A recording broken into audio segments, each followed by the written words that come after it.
Islamic calendar کا سب سے پہلا مہینہ ہے اور اس کی بہت سی باتیں ہیں الحمدللہ. ہم جہاں محرم کے مہینے کی برکاتیں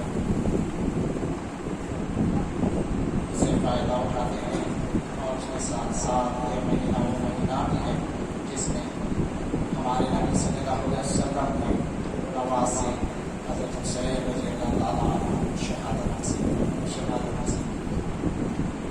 الحمدللہ یہ مہینہ وہ مہینہ جس میں حضرت عمر رضی اللہ تعالیٰ عنہ کی شہادت حاصل.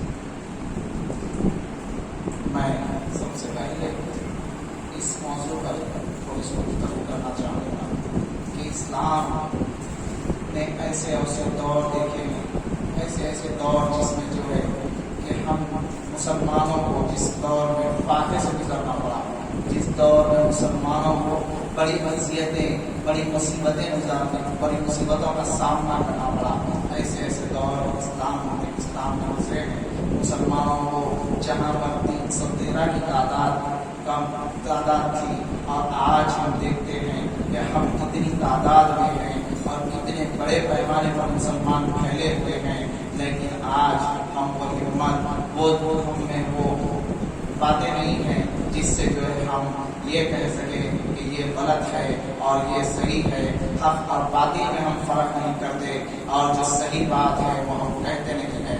اس دور کو اسلام کے دیکھیے جس میں 313 صحابہ تھے اور وہ 1000 کے مقابلے میں ڈٹ کر ٹھہر گئے تھے، ڈٹ کر مقابلے کے لیے ٹھہر گئے تھے. حضور اکرم صلی اللہ علیہ وسلم کی آواز پر وہ لوگ ٹھہر گئے تھے. اور آج کا مسلمان جو ایک آگے نہیں ہوتا اور جو مسلمان وہ ہے آج کا کہ حق کے بارے میں بات کرنے سے جو ہے کتراتا ہے اور جو ہے اور باطل کے سامنے جھک جاتا ہے، وہ مسلمان ہے آج. میں بہت افسوس کے ساتھ کہتا ہوں کہ اگر ہم ان موضوعوں پر بات کریں گے تو میں بھی اس میں پورا نہیں اترتا کہ میں کس طرح سے اس موضوع پر بات کروں جو موضوع آج رکھا گیا ہے. شہادت حسین کے بارے میں کس طرح سے بات کروں، میں بھی نہیں بات کر سکتا کیونکہ میں بھی آج اپنے آپ کو پورا مسلمان نہیں پاتا، کیونکہ میں حضور اکرم صلی اللہ علیہ وسلم کی ہر سنت پر عمل نہیں کر سکتا اور میں حضور اکرم صلی اللہ علیہ وسلم کی ہر بات کو اپنی زندگی میں شامل نہیں کر سکتا. تو مجھے بھی حق نہیں کہ میں اس بات پر بات کر سکوں جو آج کا موضوع ہے. لیکن کیونکہ مجھے موقع دیا گیا ہے، میں شکر گزار ہوں تامع ملت کا کہ مجھے کچھ کہنے کا موقع دیا گیا ہے. اس لیے کچھ باتیں آپ کے سامنے رکھوں گا. اسلام کا وہ دور تھا جب عمر رضی اللہ تعالیٰ عنہ جو ہے خلافت پر رہتے ہیں اور آپ دیکھتے ہیں کہ جب مہینہ آتا ہے رمضان کا تو زکوٰۃ تقسیم کی جاتی ہے. تو عمر رضی اللہ تعالیٰ عنہ فرماتے ہیں کہ زکوٰۃ تقسیم کی جائے. تو عمر رضی اللہ تعالیٰ عنہ کے خادم زکوٰۃ تقسیم کرنے جب نکلتے ہیں تو آپ دیکھتے ہیں کہ دور دور تک کوئی زکوٰۃ لینے والا نہیں ہے، دور دور تک کوئی زکوٰۃ کا مستحق نہیں ہے. وہ دور بھی اسلام کا تھا جب عمر عبدالعزیز رضی اللہ تعالیٰ عنہ کے دور میں جب عراق میں زکوٰۃ وصول کی جاتی ہے تو آپ فرماتے ہیں گورنر کو وہاں کے کہ وہیں پر زکوٰۃ کو تقسیم کر دو، یہاں لانے کی ضرورت نہیں ہے. تو ہم دیکھتے ہیں کہ راوی لکھتے ہیں کہ جب وہ گورنر کہتے ہیں کہ یہاں زکوٰۃ جتنی تقسیم کرنی تھی وہ تقسیم ہو چکی ہے، اب جو بچی زکوٰۃ کا کیا کروں. پھر وہ کہتے ہیں کہ مستحقین کو ڈھونڈو، جو ہے قرض میں ڈوبے ہوئے ہیں ان کو ڈھونڈو، ان کو زکوٰۃ دے دو. تو وہ کہتے ہیں وہ بھی دے دی گئی. اور پھر وہ کہتے ہیں کہ ٹھیک ہے ایسے جو ہے غیر مسلموں کو ڈھونڈو جو ہے ہمیں ٹیکس دیتے ہیں، ان کو جو ہے وہ زکوٰۃ خرچ کے طور پہ دو تاکہ وہ تجارت کریں، اور ان کو کہو کہ جو ہے یہ زکوٰۃ یہ پیسہ لوٹانے میں جلدی نہ کریں، آرام سے تجارت کریں. تو وہ کہتے ہیں کہ وہ بھی دے دی گئی. تو دیکھیے وہ دور کیسا تھا جس میں جو ہے مسلمانوں کی تعداد جو ہے مستحقین میں بہت کم پائی جاتی تھی. وہ دور بھی ہم نے دیکھا ہے اور آج یہ دور ہم دیکھ رہے ہیں کہ ہماری تعداد یہاں بہت زیادہ ہے لیکن جو ہے ہم عمل نہیں کرتے. اور پھر آئیے اس دور کی طرف جہاں حضرت حسین رضی اللہ تعالیٰ عنہ کا دور ہے. حضرت حسین رضی اللہ تعالیٰ عنہ جب ہے مدینہ سے نکلتے ہیں اور کوفہ کی طرف جانے لگتے ہیں تو ان کو روکا جاتا ہے، ان کو بتایا جاتا ہے آپ کوفیوں کی بات کا یقین مت کیجیے، وہ لوگ وفا نہیں کرتے۔ تو حضرت حسین رضی اللہ تعالیٰ عنہ فرماتے ہیں کہ میں جاؤں گا اور مجھے جانا ضروری ہے، کیونکہ وہاں کے لوگوں نے مجھے بلایا ہے۔ میں یہ نہیں چاہتا کہ اگر کل کے دن، قیامت کے دن، اگر حضور اکرم صلی اللہ علیہ وسلم کے سامنے مجھے پیش کیا جائے اور لوگ یہ کہیں کہ ہم نے حضور صلی اللہ علیہ وسلم کے نواسے کو خط لکھ کر کے بلایا تھا لیکن وہ نہیں آئے، وہ ہماری مدد کے لیے نہیں آئے، تو میں رسوا نہ ہوں۔ تو میں چاہوں گا کہ میں چاہے وہاں جانے کے بعد قتل کیوں نہ کر دیا جاؤں یا میں اپنے انجام تک کیوں نہ پہنچا دیا جاؤں، لیکن میں وہاں برابر جاؤں گا۔ لوگوں نے بہت اصرار کیا کہ آپ کوفیوں پر یقین نہ کریں، لیکن پھر بھی حسین رضی اللہ تعالیٰ عنہ نکلتے ہیں، اور کیوں نہ نکلے، آپ سوچیے کہ جب حضور اکرم صلی اللہ علیہ وسلم نے فرما دیا تھا کہ میرے نواسے حسین رضی اللہ تعالیٰ عنہ کو شہادت نصیب ہوگی، آپ نے انہیں بتا دیا تھا، تو پھر کیا وہ چیز تھی جو حسین رضی اللہ تعالیٰ عنہ کو روک پاتی؟ وہ شہادت کی طرف بڑھتے اور انہیں کوئی روک سکتا، اس کی مجال تھی۔ تو حسین رضی اللہ تعالیٰ عنہ جب کوفہ کی طرف نکلے تو آپ کو راستے میں خبر ملتی ہے کہ جو ہے آپ کے بھیجے گئے گورنر کو قتل کر دیا گیا۔ جب آپ کو یہ بات معلوم ہوتی ہے تو آپ پھر بھی نہیں رکتے اور آپ بڑھتے چلے جاتے ہیں۔ جب آپ جاتے ہیں تو وہاں پر یزید کی جانب سے یزید کے گورنر آتے ہیں اور آپ سے کہتے ہیں راستے میں کہ آپ یزید پر بیعت کر لیں، لیکن حسین رضی اللہ تعالیٰ عنہ فرماتے ہیں کہ میں یزید پر بیعت نہیں کرتا، کیونکہ یزید جو ہے فاسق ہے، یزید فاجر ہے، یزید شرابی ہے، اور جو ہے یزید قاتل ہے، تو اسی لیے میں یزید پر بیعت نہیں کرتا۔ آج لوگ کہتے ہیں کہ یہ دو شہزادوں کی جنگ تھی، اور لوگ کہتے ہیں کہ یہ جنگ اقتدار کے لیے تھی، نہیں، بلکہ حسین رضی اللہ تعالیٰ عنہ نے رہتی دنیا کو بتا دیا کہ یہ جنگ جو تھی خاصر باطل کی تھی، یہ جنگ جو تھی ایک ظالم حکمران سے لوگوں کو نجات دلانے کے لیے تھی، یہ جنگ جو تھی اس لیے کی گئی تھی کہ ایک جو ہے صحابہ رسول اور جو ہے ایک صحابی جو حضور صلی اللہ علیہ وسلم کا نواسا ہے، وہ جو ہے ایک ایسے شخص کے ہاتھ پہ بیعت نہیں کر سکتا جو فاسق ہے، جو فاجر ہے۔ یہ چیز رہتی دنیا کے لیے حسین رضی اللہ تعالیٰ عنہ نے بتا دی، اور آپ دیکھیے کہ وہ وقت ہے کہ حسین رضی اللہ تعالیٰ عنہ کربلا میں ہیں اور آپ کے پاس پیشکش کی جاتی ہے 2 محرم سے 9 محرم تک جو ہے آپ کے پاس لوگ آتے ہیں اور کہتے ہیں کہ آپ بیعت کر لیجئے، لیکن وہ راضی نہیں ہوتے۔ آپ کا ایک ہی پیغام تھا کہ میں یزید سے بات کرنا چاہتا ہوں، میں یہاں پر یزید سے بات چیت کرنے کے لیے آیا ہوں، لیکن یزید سے کوئی بات کرانے کے لیے آپ کو تیار نہیں ہوتا۔ اور آپ دیکھتے ہیں کہ جو ہے وہاں پر اس بات کا زور آپ پر دیا جاتا ہے کہ آپ یزید پر بیعت کر لیں تو آپ کو واپس جانا دیا جائے گا، ورنہ آپ کو یہیں پر آپ کو قتل کر دیا جائے گا، یہیں پر آپ کا جو ہے کام تمام کر دیا جائے گا۔ تو حسین رضی اللہ تعالیٰ عنہ کہتے ہیں کہ میں جو ہے نبی صلی اللہ علیہ وسلم، حضور اکرم صلی اللہ علیہ وسلم کا نواسا ہوں، اور کیا تم نہیں جانتے کہ میں کسی چیز سے ڈرنے والا نہیں ہوں؟ میں جو حق کی بات ہے وہ حق کی بات کہہ کر رہوں گا، چاہے مجھے قتل کیوں نہ کر دیا جائے۔ یہ بات کہنے کے بعد جو ہے حسین رضی اللہ تعالیٰ عنہ کو یہ پیغام دیا جاتا ہے کہ آپ جنگ کے لیے تیار ہو جائیں۔ اور پھر جب جنگ ہوتی ہے تو راوی لکھتے ہیں کہ جو ہے اس طرح سے تکلیفیں، اس طرح سے اذیتیں پہنچائی گئی، آپ کا پانی روک دیا گیا، آپ لوگوں کو جو ہے وہاں پر پانی نہیں ملتا، اور جب آپ لوگوں کو آپ کا جو خاندان ہے ان کو جو ہے پانی نہیں دیا جاتا، اور آپ دیکھتے ہیں کہ اس تپتے ہوئے ریگستان میں، اس تپتے ہوئے گرمی اور دھوپ میں جو ہے بچے وہاں پر روتے ہیں، بچے بلک بلک کر روتے ہیں، لیکن جو ہے پھر بھی جو ہے ظالم جو ہے بار بار کرتے رہتے ہیں، اور کئی معصوم شہید ہوتے ہیں۔ یہاں تک لکھا گیا ہے کہ حسین رضی اللہ تعالیٰ عنہ کے گود میں چھوٹا ننھا سا بچہ علی اصغر شہید ہو جاتے ہیں، اور آپ حسین رضی اللہ تعالیٰ عنہ اس بچے کو اٹھا کر ہاتھ میں کہتے ہیں اے اللہ، یہ میری کمائی ہوئی دولت تھی، یہ دولت بھی میں نے آپ کے راستے میں صرف کر دی، اسے قبول فرما لیجیے۔ دیکھیے وہ حسین رضی اللہ تعالیٰ عنہ کو ہم آج یاد کرتے ہیں، اور ہم یاد کرتے ہوئے آج ہم آنسو بہاتے ہیں، لیکن کیا ہمارے دل میں پھر وہ جو ہے ان کی قربانی اور جو ہے ان کا جو ایثار و قربانی تھی وہ کیا ہمارے دل میں پھر یہاں سے ہٹنے کے یہاں سے اٹھنے کے بعد کیا وہ ایثار اور قربانی کا جذبہ ہمارے دل میں پھر پیدا ہوتا ہے؟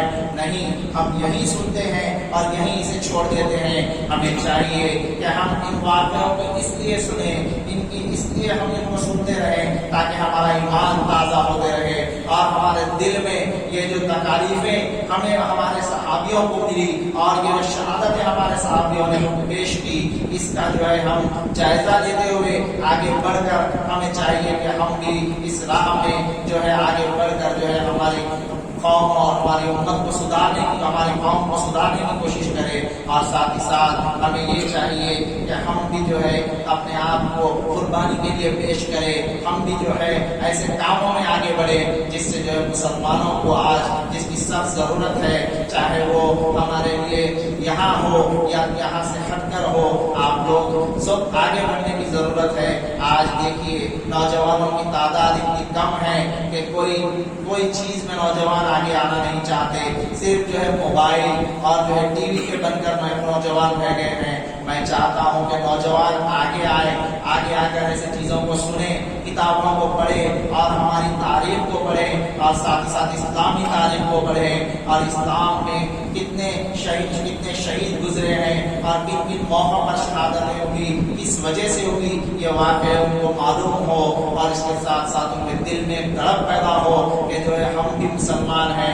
آج اگر ہمیں ضرورت پڑتی ہے تو ہم اسلام کی راہ میں شہید ہونے کے لیے تیار ہیں، اور آج اگر ہمیں ضرورت محسوس ہوتی ہے کہ ہم کہیں پر جا کر لڑیں اور کسی چیز کا جو ہے حق اور باطل کے بیچ میں اگر کسی چیز کو چننا ہو تو ہم حق کو چنیں اور حق پر ہم ٹھہرے رہیں ثابت قدمی سے، یہ آج ہماری ضرورت ہے۔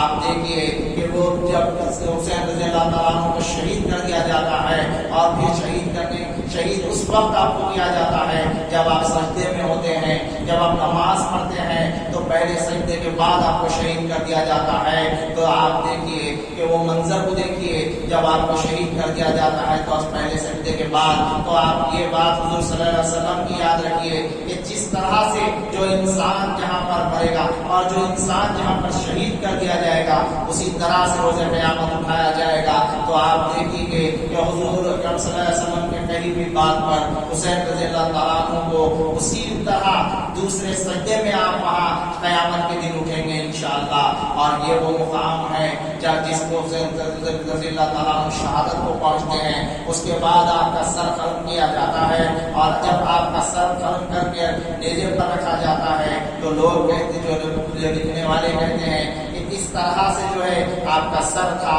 کہ نیزے پر جب آپ کا سر رکھا گیا تو نظر نیچے جھکی ہوئی اور اس طرح سے دکھتا تھا کہ جس طرح سے آپ سجدے میں ہیں اس طرح سے نظر آتا تھا۔ تو دیکھیے کہ لوگوں کا کہنا تھا کہ جو ہے حسین رضی اللہ تعالیٰ عنہ کی شہادت جو ہے وہ ایک حق پہ ہوئی ہے، لیکن آج کسی اور طریقے سے لوگ اسے پیش کرتے ہیں۔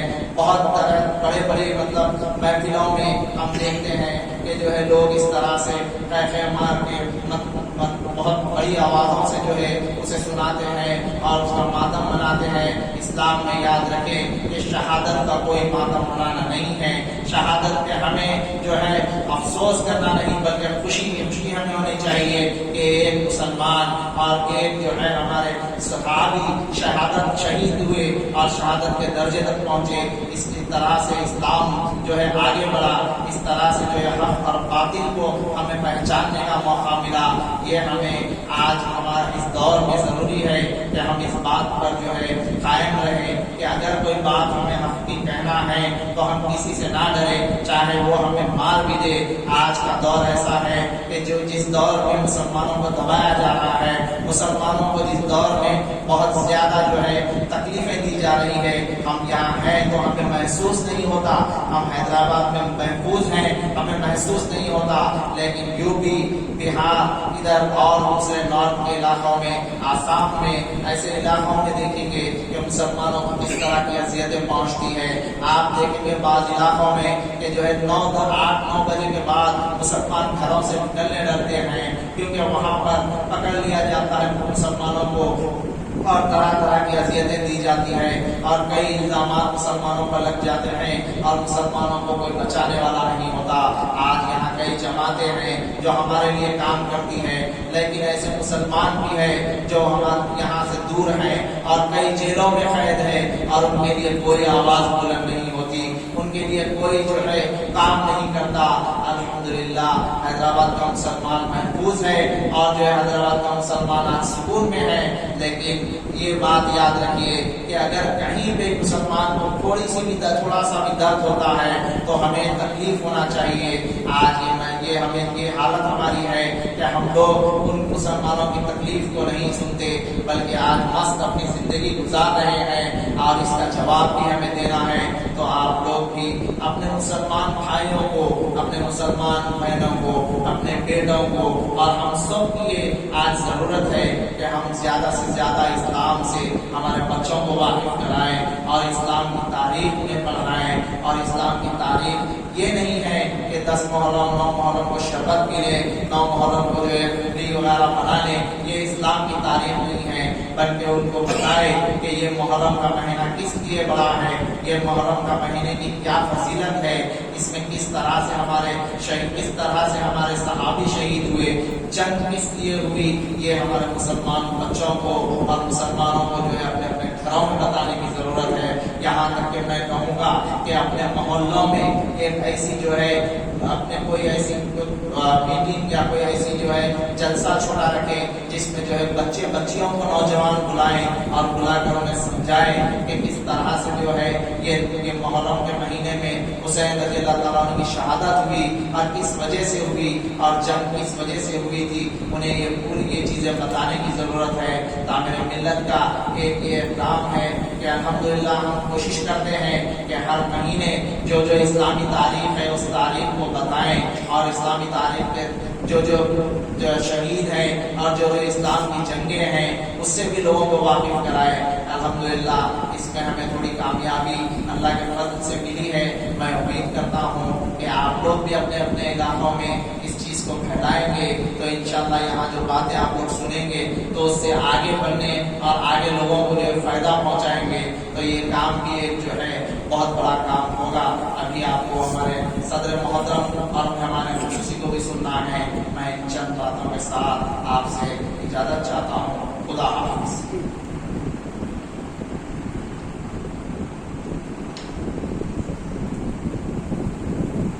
ابتدا سے پہلے ہر انتہا کے بعد ذات نبی بلند ہے، ذات خدا کے بعد دنیا میں احترام کے قابل ہے جتنے لوگ، میں سب کو مانتا ہوں مگر مصطفیٰ کے بعد قتل حسین اصل میں بھگے عزیز ہے، اسلام زندہ ہوتا ہے کربلا کے بعد.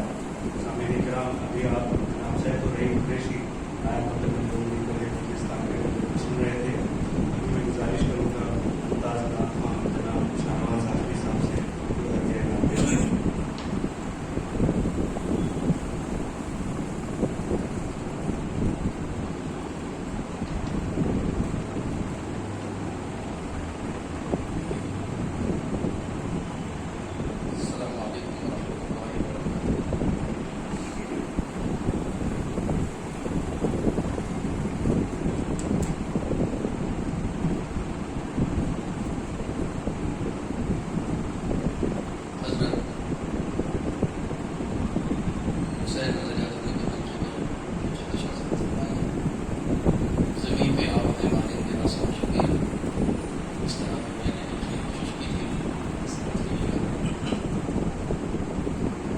جہاں میں آیا ہے جب وقت امتحان شبی،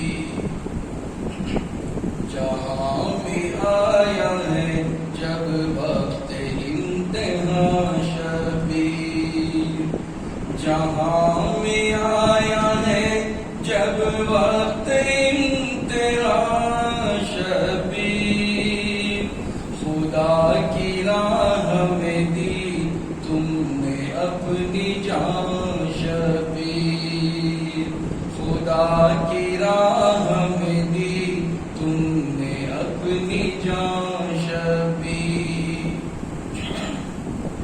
خدا شناس شریعت جنت کے پاس باشبیر، خدا شناس شریعت کے پاس باشبیر، سمیپ آپ ہے مانند آسمان شبیر، سمیپ آپ ہے مانند آسمان شبیر، اٹھائی تیر تو فوج یزید کانپ گئی، اٹھائی تیر تو فوج یزید کانپ گئی، اڑی جو کبر و تکبر کی دھجیاں شبیر، اڑی جو کبر و تکبر کی دھجیاں شبیر۔ شعر دیکھیے گا، سبھی ملائکہ جنت کو تھے سجائے ہوئے،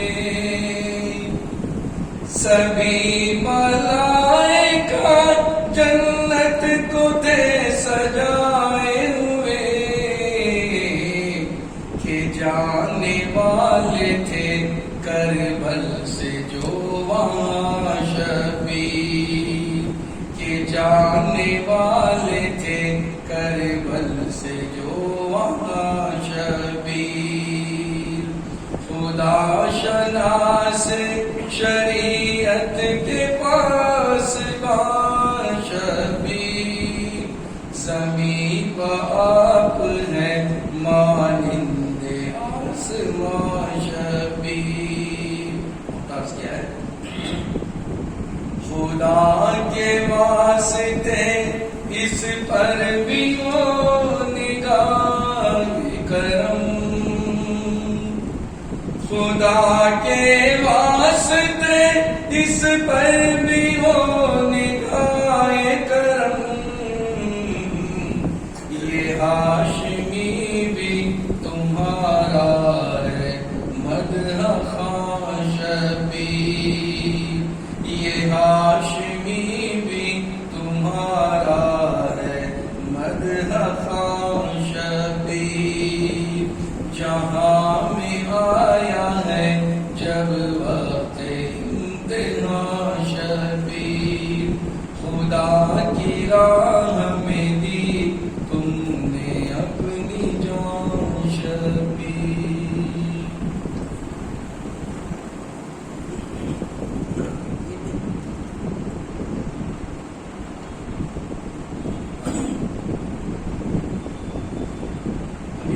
جناب شاہنواز حاصل ہمارے تھے، میں گزارش کروں گا آج کے ہمارے مہمان مقرر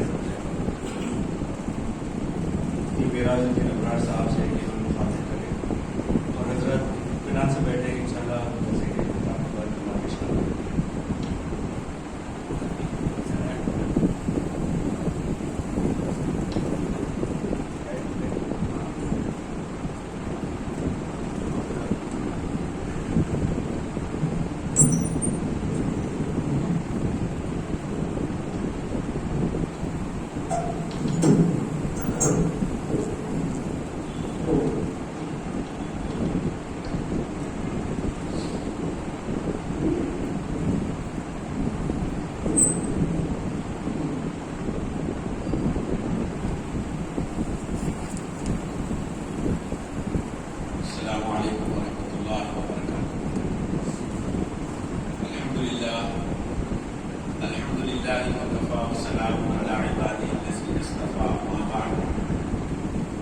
لا إله إلا الله وحده لا شريك له ونشهد أن محمدا عبده ورسوله صلى الله تعالى عليه وعلى آله وأصحابه أجمعين ومن تبعهم بإحسان ومن دعا بدعوته إلى يوم الدين أما بعد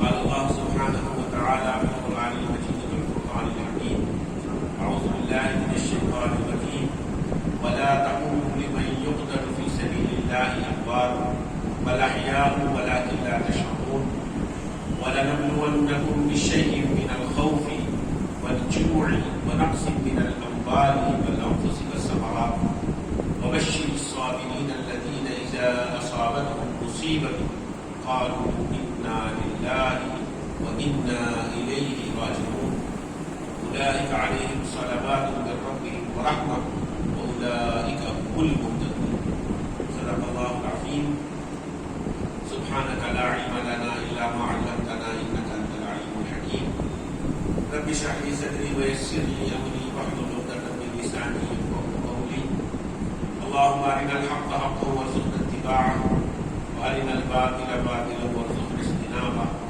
اللهم وفقنا لما تحب وترضى من القول والعمل بالنية آمين يا رب العالمين قابل احترام علی جناب ضیاء الدین نیر صاحب صدر ملک مجلس تعمیر ملت اور معزز حاضرین،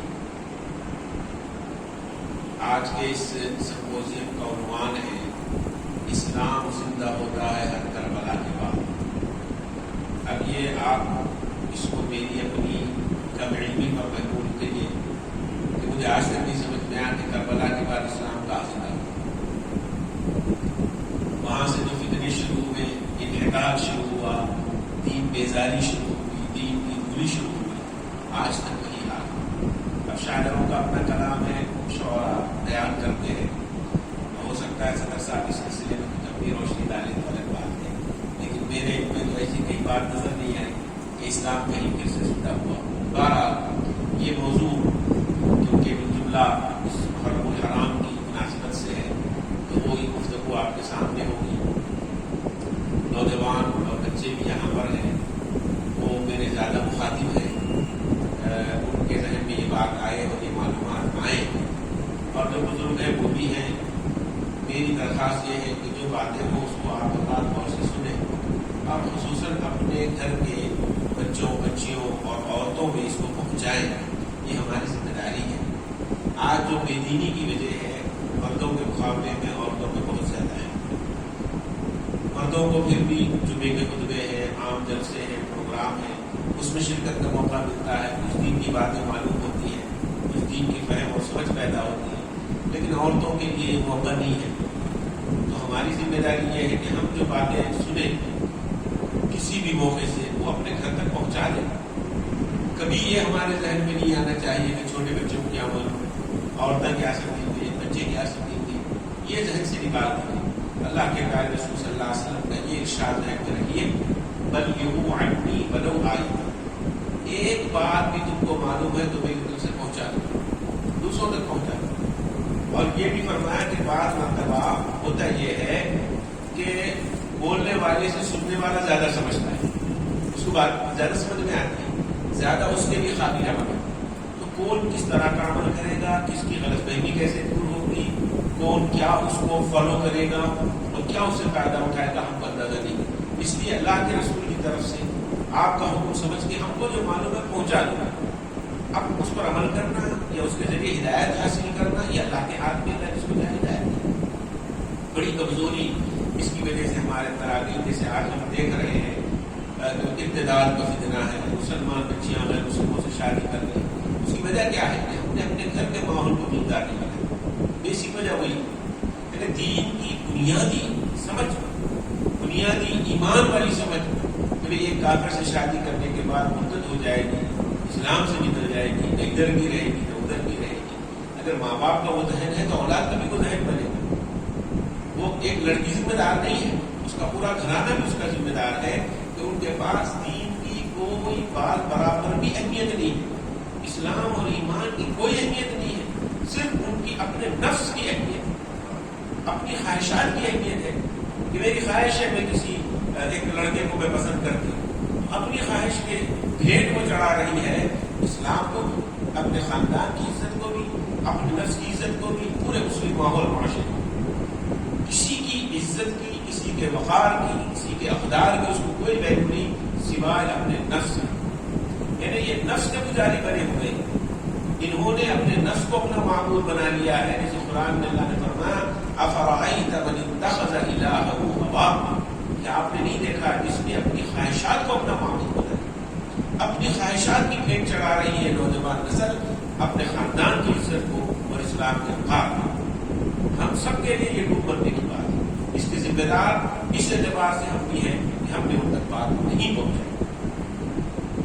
بڑی اچھی بات ابھی ہمارے سیف الرحیم صاحب فرما رہے تھے کہ بھئی چھوٹی چھوٹی مجلسیں قائم کرو، بڑے بڑے جلسے کرنے کی ضرورت نہیں ہے۔ آج علماء بھی اس بات کو چلا رہے ہیں کہ بڑے مدارس کی بجائے مکاتب قائم کرو، مکاتب کا نظام قائم کرو، بچوں کو، عورتوں کو، چھوٹوں کو، سب کو بنیادی دینی تعلیم دے دو، اس سے ہمارا ماحول معاشرہ بن سکتا ہے۔ تو ابھی ہماری بھی جمعیت علماء کی میٹنگ بھی اس میں بھی یہ بات آئی، ہر سال جمعیت کی طرف سے عظمت صحابہ کے جلسے ہوتے ہیں، بڑے پیمانے پر پورا ذی الحج کے آخر سے محرم تک اس کی کوشش کی جاتی ہے کہ پورے شہر میں چھوٹے بڑے پیمانے پر جلسے ہوں۔ اب حالات ہیں کووڈ کی وجہ سے لوگوں کا جمع ہونا مشکل ہے، تو یہ پلان کیا گیا کہ چھوٹی چھوٹی مجلسیں قائم کریں۔ ایک گلی کے لوگ 10-12 کسی ڈرائنگ روم میں، کسی کے ہال میں، کسی کے گھر میں، کوئی ایسی جگہ ہے وہاں جمع ہو اور وہاں ان کے سامنے دین کی بنیادی بات کی ہے۔ بلکہ عزیزوں اب بات یہ ہے دین دور ہو گیا، اب تو ایمان کے لالے پڑے ہوئے، اب ایمان کے لالے پڑے ہوئے، ایمان کی عبادت کرنا ہے۔ تو اس کے لیے چھوٹی چھوٹی مجلسیں، اور جو جن خصوصاً اسکولوں میں جن کا اثر ہے وہ بھی اس طور پہ کوشش کریں۔ میں ہمارے صدر صاحب سے بھی درخواست کرتا ہوں کہ اسکولوں کو ٹارگٹ کریں اور وہاں ہمارے علماء، ہمارے نمائندے جانے والے جائیں اور وہ اسکولوں میں بچوں کی تربیت میں ان کے سامنے بات رکھی جائے۔ معلوم نہیں ہے ہمیں، دنیا کو ہم خوب پڑھا رہے ہیں، دین کے معاملے میں صفر ہے، کوئی توجہ نہیں۔ اس لیے بہت ضروری ہے عمل کہ ہم اس محرم کے مہینے میں ایسی چھوٹی چھوٹی مجلسیں قائم کریں۔ اس سے بڑا فائدہ ہوتا ہے، بڑے جلسوں سے نہیں ہوتا۔ جو چھوٹی مجلسوں سے فائدہ ہوتا ہے وہ بڑے جلسوں سے نہیں ہوتا۔ ایک ایک گلی میں، دوسری گلی، تیسری گلی، اپنے پورے محلے میں اس طرح سے اگر ہم کور کرنے کی کوشش کریں، یعنی ہر ایک کی انڈیویجول ذمہ داری ہے۔ یہ نہیں کہ بھائی فلاں جماعت کرے گی، فلاں مجلس کرے گی، فلاں ادارہ کرے گا، نہیں، ہر فرد کی ذمہ داری ہے۔ یہ اسلام کی خصوصیت ہے، یہ امت محمدیہ کی شان ہے کہ ہر فرد ہے، علامہ اقبال نے کہا ہر فرد ہے ملت کے مقدر کا ستارہ۔ ہر فرد کی ذمہ داری ہے کہ وہ اپنے کام کو انجام دے۔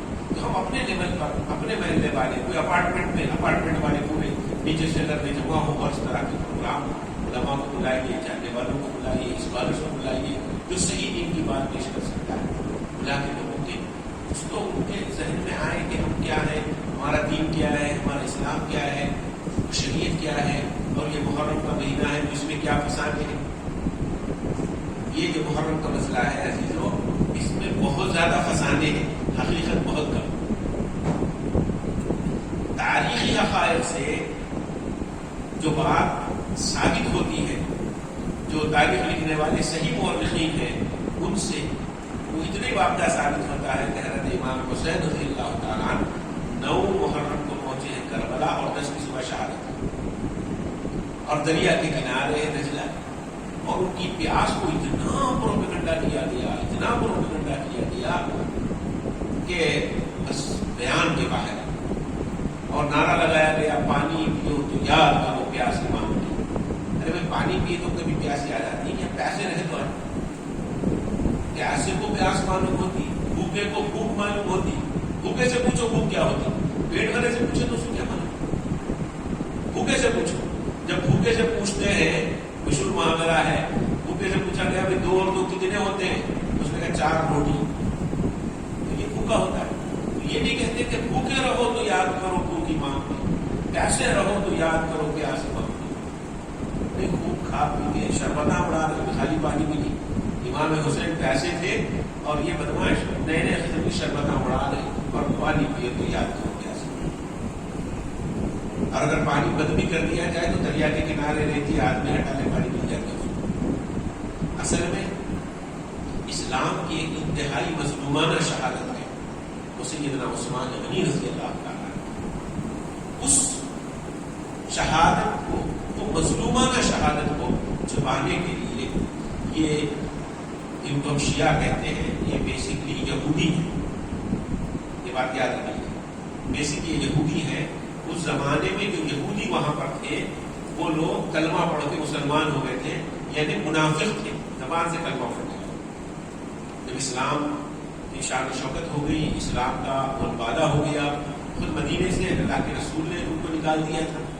اب جن کی جائیدادیں تھیں، باغات تھے، کھیت تھے، تو انہوں نے اپنی جائیدادوں کو بچانے کے لیے زبانی کلمہ پڑھ لیا تھا، تھے منافق.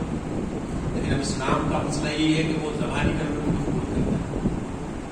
زبانی کلمہ بھی قابل قبول ہے، وہ تو اللہ کے پاس پکڑے یہ منافق ہے. لیکن دنیاوی اعتبار سے زبانی کلمہ پڑھنے والے کو بھی یہ نہیں کہا جائے گا کہ دل سے نہیں پڑھ رہا، زبان سے پڑھو. یہ بھی بڑی اللہ کی حکمت ہے، اللہ کی ستار العیوبی ہے کہ اللہ نے دلوں کے حال کو ظاہر نہیں کیا، دلوں کے حال کو ظاہر نہیں کیا. سوچیے اگر ہمارے اندرونی حالات ظاہر ہو جاتے، ہم دنیا میں منہ اٹھا کے چلنے کے قابل نہیں تھے. ہر آدمی اپنی خرابیوں کو جانتا ہے. اللہ غفار الذنوب ہے تو ستار العیوب بھی ہے. یہ اللہ کی ستاری ہے اور اسلام کی ستاری بھی ہے. اسلام نے کسی پر ریمارک نہیں کیا کہ اگر وہ زبان سے کلمہ پڑھتا ہے کبھی یہ مت کہو کہ وہ دل سے نہیں پڑھتا. ارے انہیں شادی کرنے کو کلمہ پڑھ لیا، انہیں اپنا نام کرنے کو کلمہ پڑھ لیا، انہیں چندہ کرنے کو کلمہ پڑھ لیا، انہیں محفوظ رہنے کے راستے کلمہ پڑھ لیا. یہ اسلام کی شادی کے خلاف اسلام نے منع کیا. اسلام نے کہا اگر کوئی زبان سے کلمہ پڑھتا ہے تو اس کے کلمے کو قبول کر لو. ابن ماجہ کی روایت ہے، میں جب پڑھاتا ہوں تو حیرت ہوتی مجھے کہ کیا اسلام کی شان ہے اور کتنا اللہ کے نزدیک کلمے کی اہمیت. سیاستہ کی کتاب ہے ابن ماجہ. یہ واقعہ اس میں آیا ہے، ایک صحابی ایک جنگ میں شریک ہوئے اور ایک کافر کو انہوں نے پکڑ لیا اور اس کو قتل کرنا چاہتے تھے. اس کی گردن کاٹ رہے تھے، اس کو کلمہ پڑھ لیا. فقال انی مسلم، میں مسلمان کلمہ پڑھ رہا ہوں.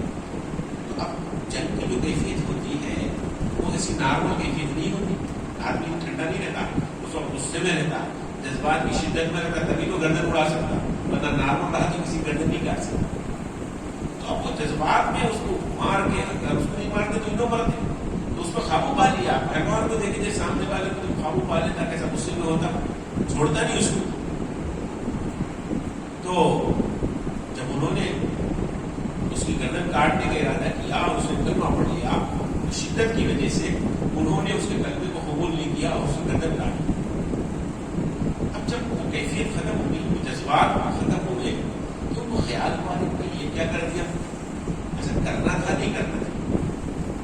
تم نے کلمہ پڑھ لیا تھا، چھوڑ دینا تھا، ہم نے زبان سے پڑھا تھا، لیکن چھوڑو میں. اب یہ خیال آ رہا، یہ بھی آ رہا نہیں، چھوڑ دینا چاہیے تھا. تو اللہ کے رسول کی خدمت میں حاضر ہوئے اور فرمایا یا رسول اللہ، میں بڑی مسٹیک ہو گئی، ہلاک ہے یا رسول اللہ. کہتا میں ہلاک ہو گئی، تم کیا ہوا؟ کہا کہ ایسا جنگ میں ایسا موقع ہوا ہے، کافر میں نے قابو پا لیا، اس کی گردن کاٹ رہا تھا کہ انہیں کلمہ پڑھ لیا. تو اللہ کے رسول نے فرمایا کلمہ پڑھ لیا تو کیوں نہیں چھوڑ دیا؟ کہا کہ یا رسول اللہ نے زبان سے پڑھا تھا، دل سے تھوڑی پڑھا تھا. جان بچانے کے واسطے زبان سے کلمہ پڑھا تھا، دل سے نہیں پڑھا تھا. تو اللہ کے رسول صلی اللہ علیہ وسلم نے فرمایا تو اس گردن کاٹنے سے پہلے اس کا دل کاٹ لیتا اور اس میں دیکھتا کہ اندر میں کلمہ ہے یا نہیں. دل کاٹ کے دیکھ لیتا اندر میں کلمہ ہے یا نہیں ہے. تو اگر کوئی آدمی کسی کا دل کاٹ کے دیکھے تو پتہ چلے گا کہ اندر میں کچھ ہے یا نہیں. جیسے کہتے ہیں نا دل چیر کے دیکھ تیرا ہی نام ہوگا. چیر کے دیکھو کسی کا نام نہیں رہتا. وہ ایک کیفیت جذبات اور احساسات کا نام. تو صحابی نے کہا یا رسول اللہ اگر میں اس کا دل چیر کے دیکھ لیتا، اس کا پیٹ کاٹ کے اس کا دل نکالتا اور دل چیر کے دیکھتا، اللہ کے رسول کے الفاظ ہیں فَهَلَّا شَقَقْتَ قَلْبِي، تو اس کے دل کو تو نے چیرا کیوں نہیں، کاٹا کیوں نہیں کہ دیکھ لیتا کلمہ. تو نے کہا رسول اللہ اگر میں دل کاٹ کے بھی دیکھتا تو اس میں مجھے کلمہ نظر نہیں آتا. تو اللہ کے رسول نے فرمایا جب تو اندر میں دیکھ نہیں سکتا تھا تو اس کی زبان کو قبول کیوں نہیں کیا؟ جب ہم باتیں نہیں جان سکتے کسی کی تو زبان کو قبول کرنا ہے، اسی کو ایکسپٹ کرنا تھا. تو راوی کہتے ہیں فَمَكَثَ قَلِيلًا، وہ صحابی بس تھوڑا زندہ رہے، مراد تھوڑی دیر رہے یا تھوڑے دن رہے. اتنا ان کو صدمہ ہوا، اتنا بڑا مقصد جرم ہو گیا کہ کلمہ گو کا میں نے قتل کر دیا. تھوڑی دیر یا تھوڑے دن میں ان کا انتقال ہو گیا. تو راوی بیان کرتے ہیں کہ ہم لوگوں نے جا کے ان کو دفن کر دیا. صبح دیکھا تو ان کی لاش باہر پڑی ہوئی ہے، خبر میں اٹھا کے باہر پھینک دی، لاش باہر پڑی ہوئی۔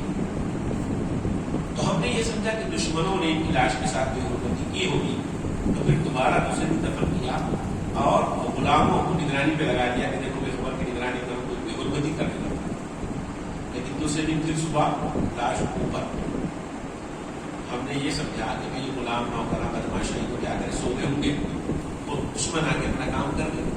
پھر ہم نے دفن کیا اور ہم نے نگرانی کی، لیکن صبح دیکھا تو لاش پھر اوپر پڑی ہوئی تھی۔ کیا کریں، اٹھا کے ہم نے کسی گھاٹیوں میں سے کسی گھاٹی میں لاش کو پھینک دی۔ اللہ کے رسول صلی اللہ علیہ وسلم کو اطلاع دی گئی، اللہ کے رسول نے فرمایا کہ زمین اس سے بڑے مجرموں کو بھی قبول کر لیتی ہے، لیکن اللہ نے چاہا کہ قیامت تک آنے والے لوگوں کے لیے کلمے کی تعظیم اور اس کی حرمت کی مثال بن جائے۔ کلمے کے اللہ کے پاس کیا ہوتا ہے، اس لیے ایک مثال اس طرح کا ہوتا ہے۔ یہ کلمہ کو بظاہر تھے تو ظاہر ان کو تو نکال نہیں جا سکتا تھا، تو مدینے میں بھی رہ گئے تھے، پھر خیبر میں تھے، حضرت عمر کے زمانے میں خیبر سے بھی ان کو نکال دیا گیا۔ تو چاہے اسلامی حکومت تھی، کافروں کو یا تو ذمہ بن کے رہو یا نکل رہو۔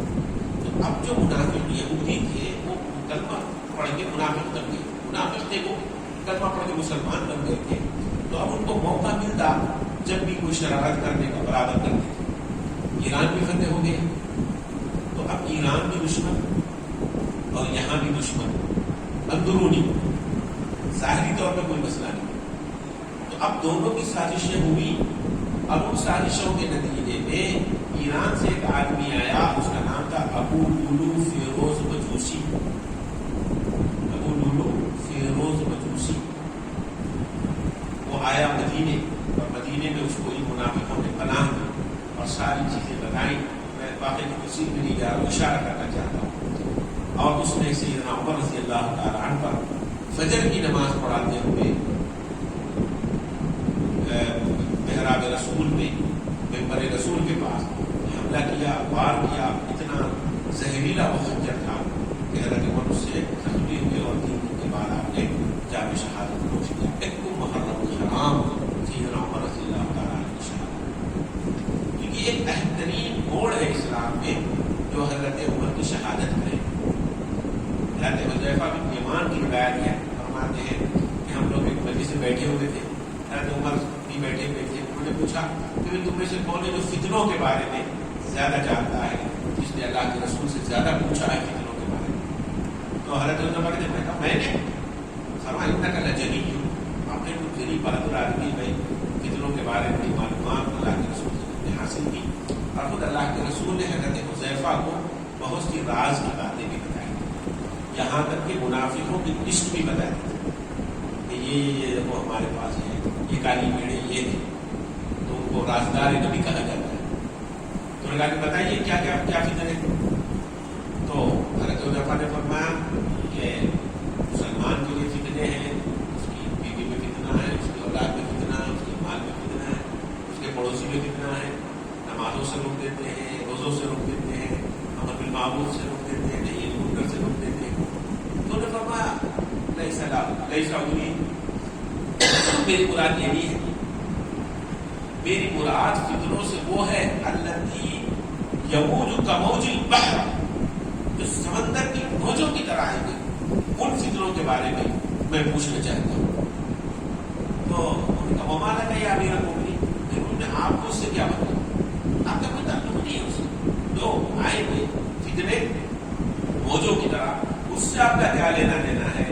فَإِنَّكَ بَيْنَهَا وَبَيْنَكَ بَابٌ مُغَلَّقٌ، آپ کے اور ان فتنوں کے درمیان ایک لاک ڈور ہے، خالی ڈور بھی نہیں ہے، بند پنجرا ہے، فتنوں کا شیر پنجرے میں بند ہے اور لاک ہے، آپ کو ٹینشن لینے کی ضرورت نہیں ہے۔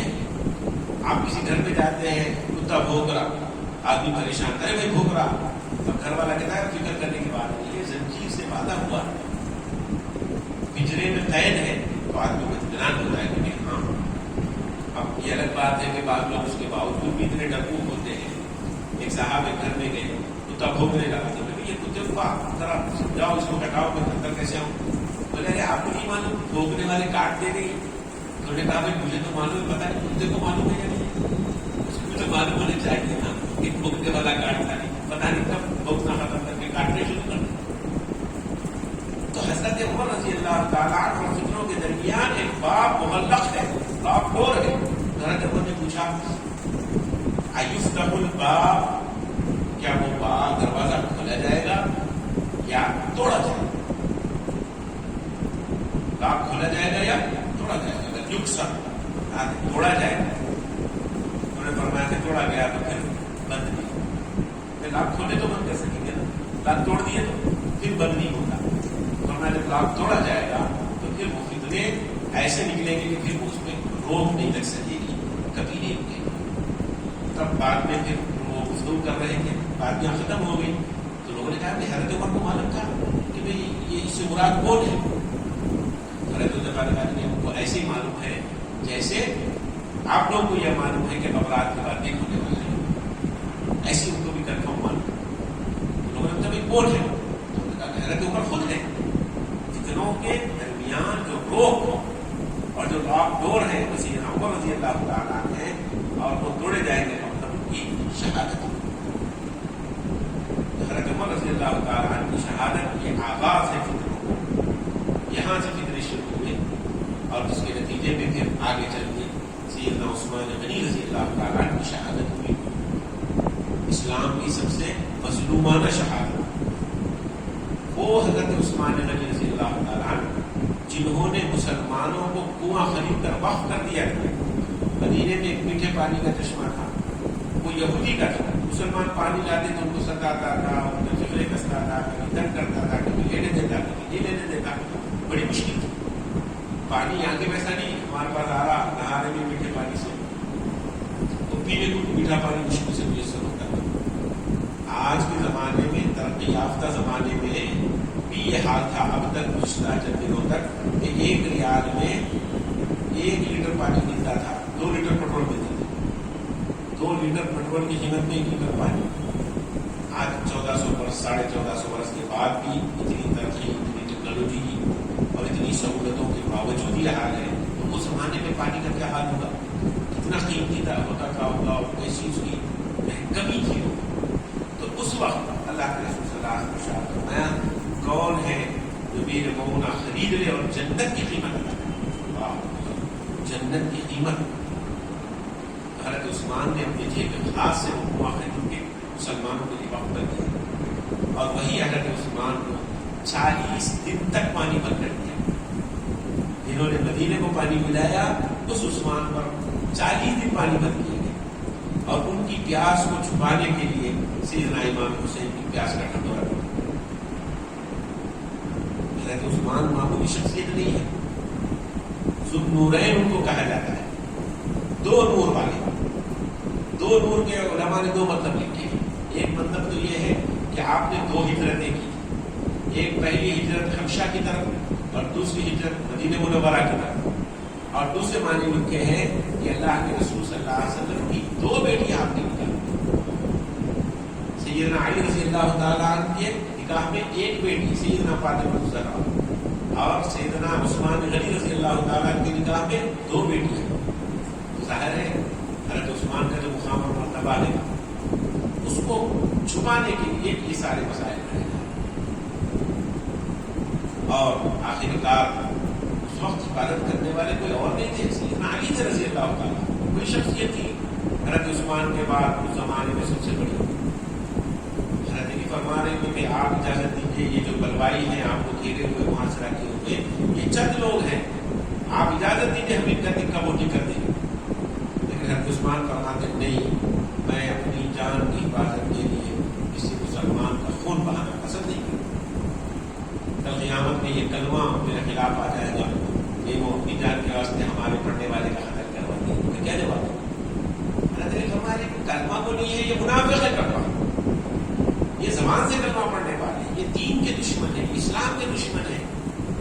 آگے بھی زبان سے بھی کلمہ پڑھتے تو کلمہ کوئی دل کا ہاتھ لگا۔ حضرت امام حسن امام حسین کو حضرت علی نے دروازے پر کھڑا کر دیا، تم نگرانی کرو، کوئی اندر جانے کا پرندہ بھی پر نہیں مارا۔ دونوں نوجوان شہزادے حفاظت فرما رہے حضرت عثمان،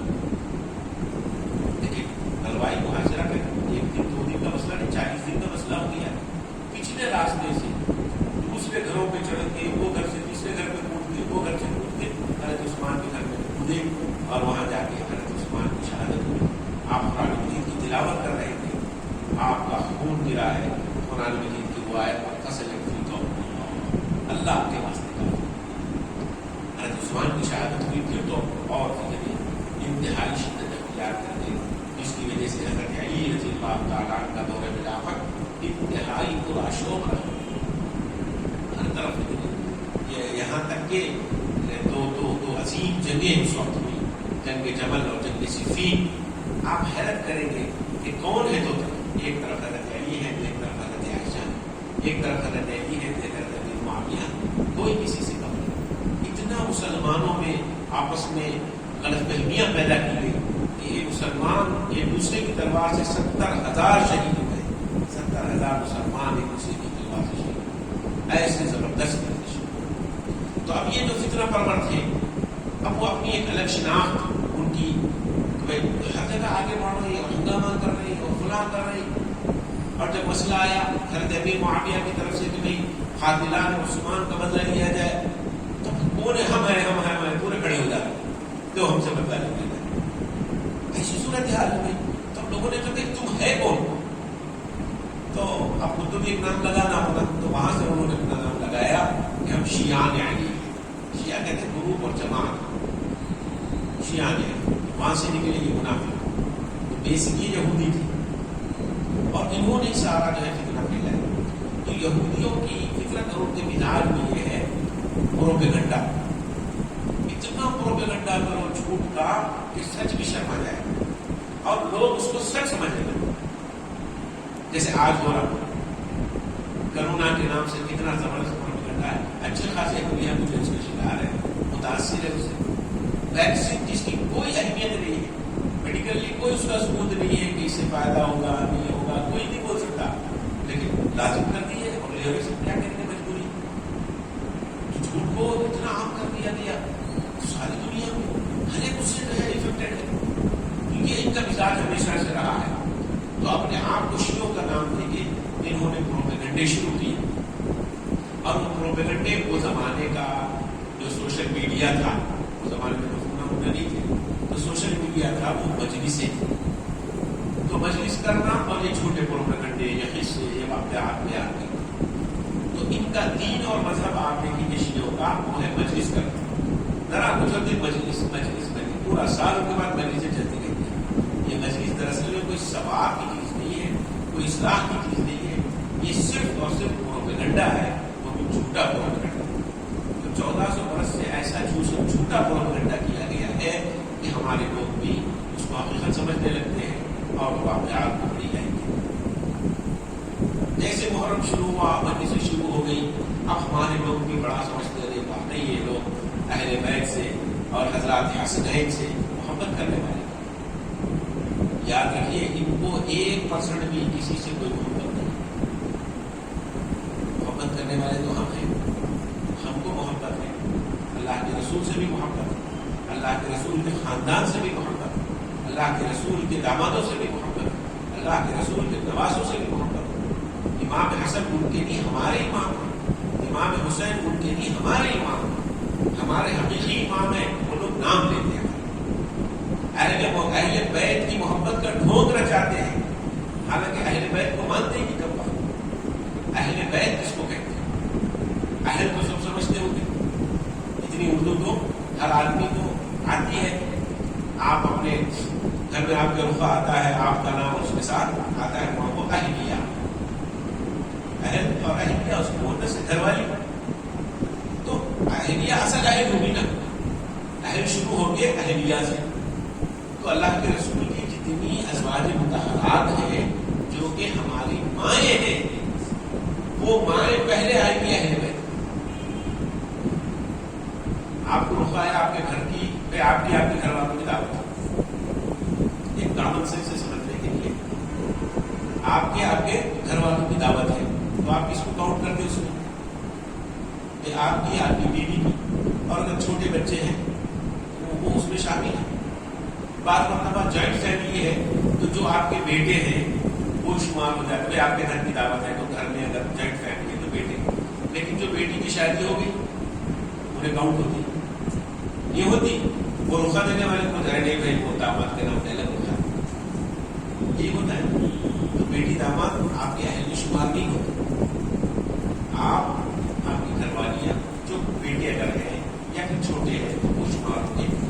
اور جانے یہ تو بیسک میاں بیوی، یعنی اہل بیت مین یہی ہے، اس کے ساتھ چھوٹے بچے، اور بیٹی شادی ہوگی تو وہ شمار نہیں ہوتی۔ اب آپ دیکھیں گے یہاں کتنا بڑا جھوٹ ہے کہ اللہ کے رسول صلی اللہ علیہ وسلم کے ساتھ اہل بیت بول کے حضرت فاطمہ، حضرت علی، حسن اور حسین پاک بن جاتے ان کو اہل شمار کرتے ہیں۔ ارے جو اصل اہل ہے، جو آپ کی ازواج مطہرات ہیں، جو ہماری مائیں، ان کو شمار نہیں کرتے۔ اور ماؤں میں بھی ایک عظیم ماں ہماری سیدنا عائشہ صدیقہ رضی اللہ تعالیٰ، علماء، محدثین، مفسرین، فقہاء سب کی متفقہ رائے یہ ہے کہ آدھا دین حضرت عائشہ صدیقہ رضی اللہ تعالیٰ کے ذریعے اوپر تک پہنچا۔ ایک حکمت اور مصلحت کے ساتھ اللہ نے پسند کیا تھا حضرت عائشہ کو اپنے حبیب پاک کے نکاح میں کہ آپ صلی اللہ علیہ وسلم کی صحبت میں آپ رہیں، ایک نوجوان دماغ، ایک تازہ دماغ جس کے اوپر کوئی ٹینشن نہیں، کوئی مسائل نہیں، کوئی پرابلمس نہیں، کیونکہ جتنی دوسری ازواج مطہرات تھی، کوئی بیوہ تھی، کوئی مطلقہ تھی، کوئی عمر رسیدہ تھی، تو اب ظاہر ہے ان کے ساتھ اپنے مسائل ہوتے ہیں، لیکن سب سے فرش تازہ بالکل کوئی مطلقہ نہیں، کوئی بیوہ نہیں، وہ ایک ہی تھی، وہ سیدنا عائشہ صدیقہ رضی اللہ عنہا۔ انہوں نے دین کو حاصل کیا، اللہ کے رسول صلی اللہ علیہ وسلم سے سب چیزوں کو محفوظ کیا۔ اس زمانے محفوظ کرنے کا ذریعہ دل دماغ ہی تھا، کتابیں نہیں تھی، کمپیوٹر نہیں تھا، قلم کتاب کا مسئلہ نہیں تھا، دل و دماغ میں محفوظ کر۔ تو ایک تازہ دماغ، ایک فرش دماغ اللہ کے رسول کی خدمت میں 24 گھنٹے ہے، اور آپ سے پورا دن سیکھ رہا ہے، اور اللہ کے رسول کے پردہ فرمانے کے بعد اس چیز کو آگے چلانے کے لیے ایک مدت تک وہ اثرات باقی رہے، ایک مدت تک وہ برکات باقی رہے۔ تو ایک نوجوان کی ضرورت ہوگی، عمر رسیدہ ہے تو اللہ کے رسول کے بعد 1-2 سال میں چلے گئے، جیسے سیدنا ابو بکر صدیق رضی اللہ تعالیٰ نے اللہ کے رسول کے پردہ فرمانے کے 2 سال کے بعد آپ کا انتقال کیا۔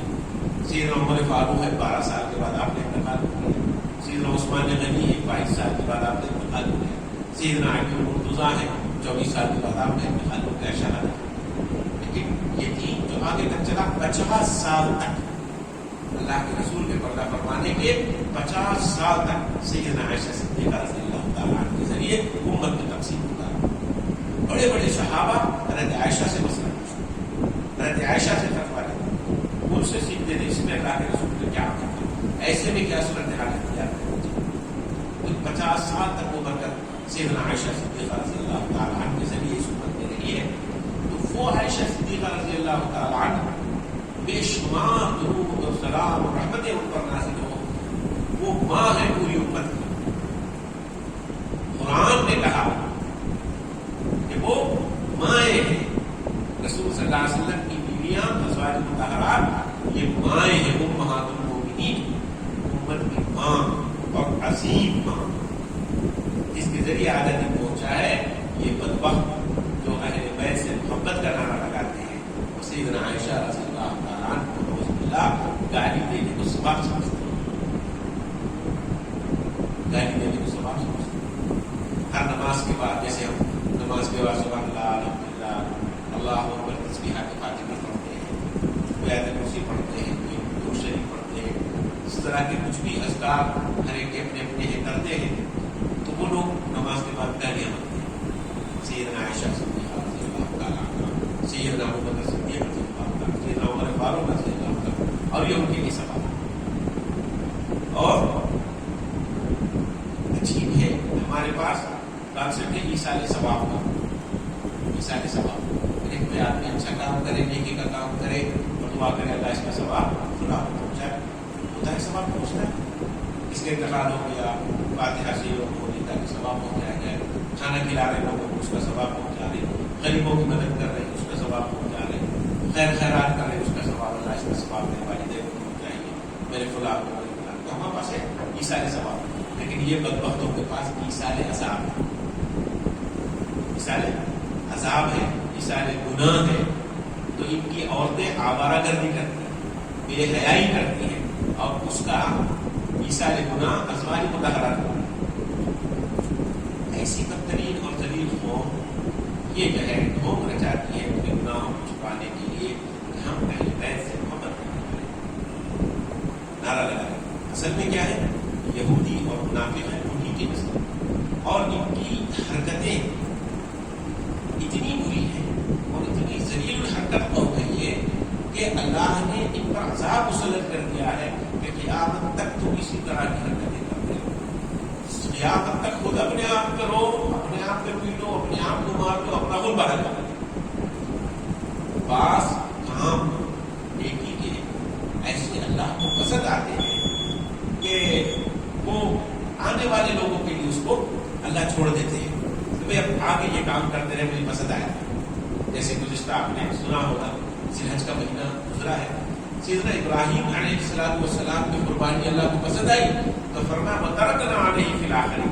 اب اپنے قیامت تک آنے والے لوگوں کے لیے چھوڑ دیا کہ اب یہ قربانی کرتے رہے، قربانی کرتے رہے، قربانی کرتے رہے. ایسے ہی کوئی برا کام بھی ہوتا ہے جو اللہ کو ناپسند ہوتا ہے تو وہ پھر نسلوں میں منتقل ہوتا ہے. تو ان لوگوں سے اتنے برے کام ہوئے ہیں کہ اللہ نے نسلوں میں چھوڑ دیا کہ اب قیامت تک تمہاری نسلیں یہی کرتے ہیں. تو یہ وہ اللہ کی معصوم ہو، وہ بدترین ہو. تو بہرحال وقت ایسا تیزی سے گزر گیا، میں اپنی تمہید میں رہ گیا کہنا کچھ چاہتا ہوں، لیکن میں بات کو سمیٹتا ہوں اور آپ سے جو اصل میں عرض کرنا تھا وہ یہ ہے کہ اس بات کو اچھی طرح سمجھ لیجیے کہ محرم کا جو مہینہ ہے یہ حرمت والا مہینہ ہے. اس کو محرم الحرام کہا جاتا ہے. سال کے 4 مہینے حرمت والے قرآن کا منہا اربعۃ حرم، 4 مہینے حرمت والے. اللہ کے رسول نے فرمایا ثلاث متوالیات، 3 تو کنٹینیو ہے، ذوالقعدہ، ذوالحجہ اور محرم، اور چوتھا ہے رجب. یہ 4 مہینے حرمت والے. حرمت کا مطلب تقدس والے، برکت والے. جیسے ہم کعبۃ اللہ میں جو مسجد ہے اس کو کہتے ہیں مسجد الحرام، حرمت والی مسجد، ایسے یہ مہینہ بھی حرمت والا، اس کا تقدس ہے. اللہ نے دنیا کو بھی اسی مہینے پیدا کیا اور ختم بھی اسی مہینے میں ہوا، اور جتنے اہم ترین واقعات ہوئے ہیں وہ اسی مہینے میں ہوئے ہیں. اور پیرانے پیر شیخ عبد القادر جیلانی رحمۃ اللہ علیہ نے حجت التعلیم میں لکھا ہے کہ اللہ نے اپنے پیارے رسول صلی اللہ علیہ وسلم کی نواسے کی شہادت کو 4 چاند بنانے کے لیے عاشورے کا دن منتخب. کبھی بھی ہو سکتی تھی شہادت، لیکن وہ شہادت کو 4 چاند بنانے کے لیے عاشورہ منتخب کیا گیا. آخر میں سیدنا حسین رضی اللہ تعالیٰ نے عاشورے کی تشریح کی. یہ اسلام قربانیوں کا دین ہے، بہت ہی سادہ و رنگین ہے داستان حرم. نہایت اس کی حسین ابتدا اسماعیل علیہ السلام کو بھی اللہ کے لیے قربان ہونے کے لیے لٹا دیا گیا تھا. وہ پیغمبر کے بیٹے اور یہ بھی پیغمبر کے نواز ہیں، اور یہ تو شہید تھے، اپنا خون بھی اس دین کی حفاظت کے لیے بہا دیا. اور حق جس بات کو تسلیم کر دیا کہ یہ حق ہے تو اس حق پر اپنے سر کو قربان کر دیا. ایک قوم میں لفظ نہیں آئی. تو عظیم ہمارے لیے اس میں عبرت بھی ہے، یاد رکھ لیجیے یہ بات. عبرت یہ ہے کہ سامنے جو تھے حضرت حسین کے سامنے جو تھے وہ کوئی غیر نہیں تھے، وہ بھی بظاہر کلمہ گو تھے، وہ بھی کلمہ پڑھنے والے تھے. لیکن جب وقت آ جاتا ہے تو پھر جب حکومت کا مسئلہ آتا ہے، اقتدار کا مسئلہ آتا ہے، کرسی کا مسئلہ آتا ہے، تو پھر اپنے قرآن کی طبیعت.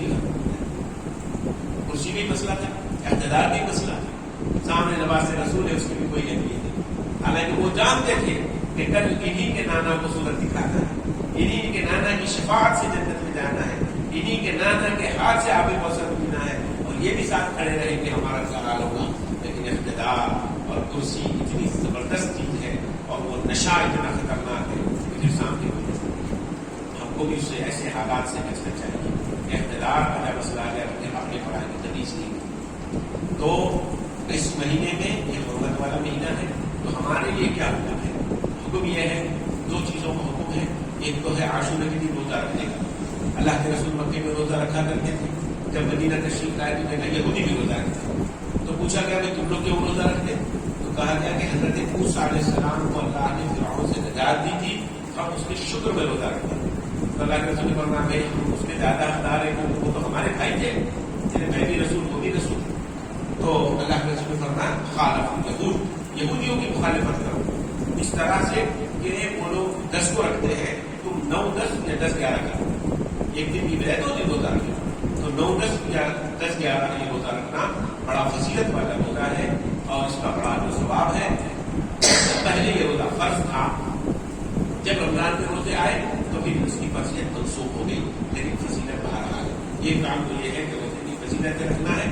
دوسرا کام یہ ہے جس میں آیا ہے وَمُسِّ عَلَىٰ عَيَالِهِ إِلَىٰ يَوْمِ عَاشُورَىٰ وَسَعَ اللَّهُ عَلَيْهِ بِسَائِرِ سَنَةٍ، جو اپنے اہل و عیال پر عاشورے کے دن وسعت کرے گا، یعنی اچھا کھلائے گا، اچھا پلائے گا، اچھا جیب خرچ دے گا، تو اللہ اس کی برکت سے پورا سال اس پر وسعت فرمائیں گے. روزہ رکھنا ہے اور وسعت کرنا ہے. باقی حلوے مانڈے خبولیاں وہ یہ سب غیر اسلامی ہے، اور اپنے عورتوں کو سمجھائیے شربنا بنانا اور چڑیاں پینا یہ سب بدعات ہے، خرافات ہے، اس سے اجتناب کریں. دو ہی چیزوں کا حکم ہے، اچھا کھلاؤ پلاؤ اور روزہ رکھو. اللہ ہم سب کو اس کی توفیق عطا فرمائے. بارک اللہ فی ولکم ولسائر المسلمین فاستغفروہ.